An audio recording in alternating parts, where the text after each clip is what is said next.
Good morning, Farouk Husseini, 1004 Hampstead Lane in Ormond Beach. And I'm Ted Swazik, 10 Echo Woods, Ormond Beach.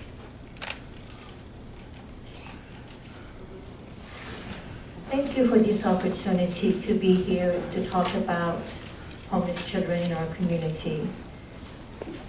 As you all know, I wear many hats in our community.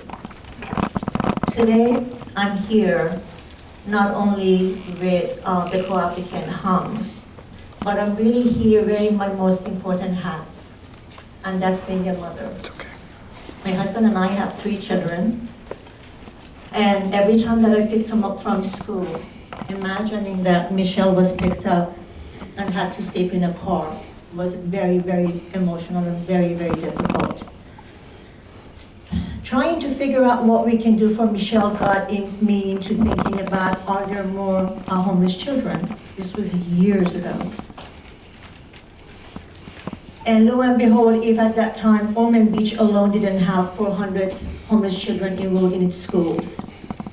And trying to do something for Michelle and figuring out how I can help as a mother the other homeless children, we realized that the problem is really much broader than Ormond Beach. In fact, today, we have 2,300 homeless students enrolled in our schools. I am not surprised that people are angry, residents that live close to Hearst Elementary, about thinking about there's going to be a homeless shelter in their neighborhood. I don't think I want a homeless shelter in my neighborhood. I don't think I want drug dealers, prostitutes, and all the problems that it has with it. One thing that we have to realize is what we've learned from the news lately, what we saw every day on Beach Street, what we saw on TV. Mr. Wagner became one of them for a day. He didn't really enjoy that very much. Josh, did you? But the reality is that 1 in 5 homeless is a child. You're not holding a child responsible for being homeless. In fact, Florida is not ranked very well in homelessness. We're number 37 in the country. If that's not bad enough, Volusia County, is number 44 in our state.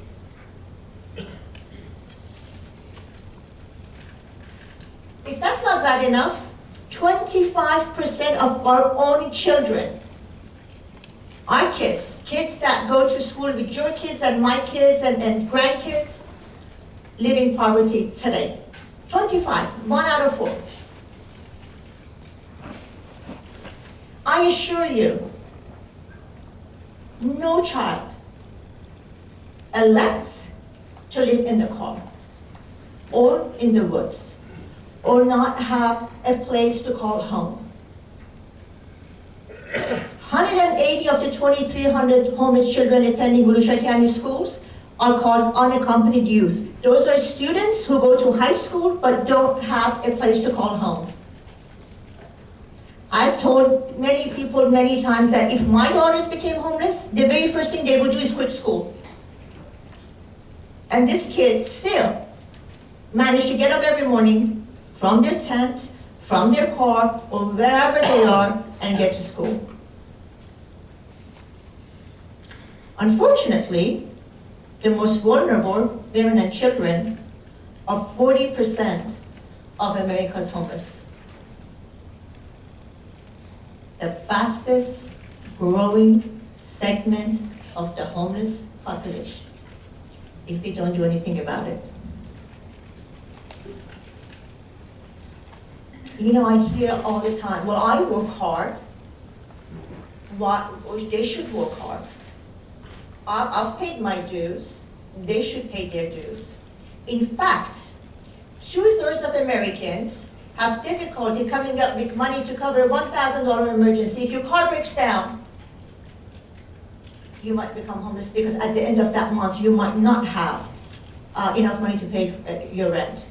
If your parent becomes sick, most of us are at the age that our parents are elderly, and you have to take care of them, and you have to quit your job, you could lose your home because you're not able to pay your rent. There are multiple reasons why there would be a $1,000 emergency, and 2/3 of us cannot make that. We're not ready. You know, I came from Iran forever ago, almost 40 years.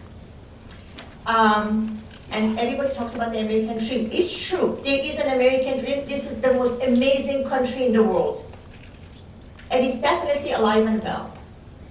Unless you were born in poverty.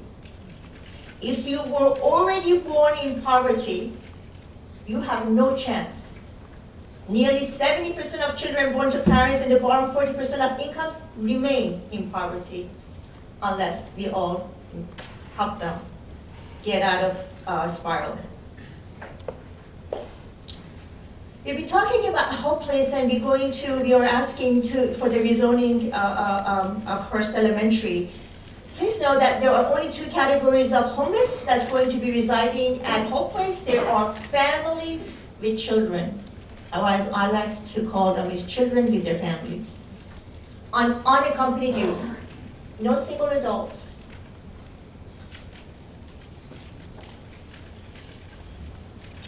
The question becomes, the residents would ask, why Hearst? Why in our backyard?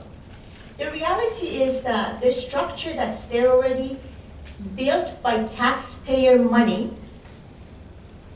is really conducive for what Halifax Urban Ministries is trying to do. It has a library, it has a cafeteria, it has communal bathrooms. The classrooms can easily be converted to single rooms. It's just because Hearst Elementary is very conducive to what HUM is trying to do. And the question that asked when I was attending their meeting was, well, why not another school? There is no other schools on the east side of the county.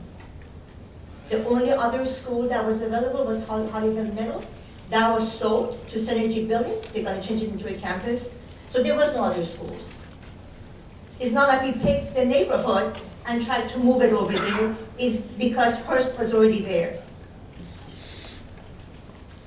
I attended the meeting that Halifax Urban Ministries held on May 9th at Hearst and listened to the concerns of the attendees. Very valid concerns. I tried to understand where it's coming from. One major concern was my property value would decline. I heard that over and over and over again. Another concern was there would be more criminal activities. They just will be because they're homeless people. And concern number 3 was my children will not be safe playing outside with the homeless children. I'd like to address those concerns. After that meeting, I called Mr. Gilruth and I said, I'd like to meet with you because there's a concern that the property values will go down if Hearst is changed into Hope Place. We had a long discussion, a very long meeting, got into data, studied many different aspects. And as you all might have read in the newspaper, and Mr. Gilruth is here, if anybody has a question for him, he said home prices are rarely impacted by any single factor. If it does have an impact, I think it will be positive.